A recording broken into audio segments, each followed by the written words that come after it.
NBC News has learned Haitian migrants who were deported to Haiti today attacked pilots and immigration officers on another flight after it landed in Port-au-Prince.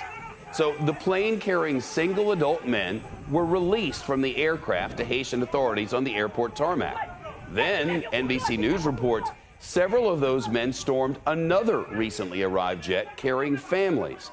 The Biden administration has been ramping up the flights after more than 15,000 mostly Haitian migrants crossed into Texas from Mexico and set up a makeshift camp under a bridge. In Del Rio, here's NBC's Morgan Chesky. Shep, numbers are going down here in Del Rio, but there are still about 8,600 migrants beneath the border bridge about a half mile from where I'm standing.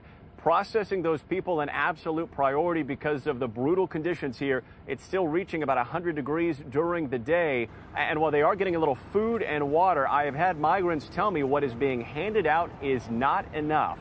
As it stands right now, we know that many of these migrants have been taken to nearby shelters and or processing centers. We had a chance to speak to one 25-year-old man who told us that he's on his way to Houston before hopefully connecting with family in Brooklyn.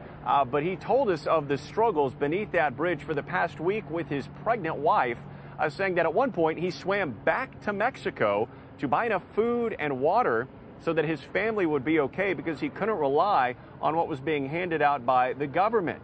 Now, we heard from Secretary Mayorkas earlier today, who said despite the current size of the encampment here, the goal is to have everything cleared out, everyone processed within the next 10 days.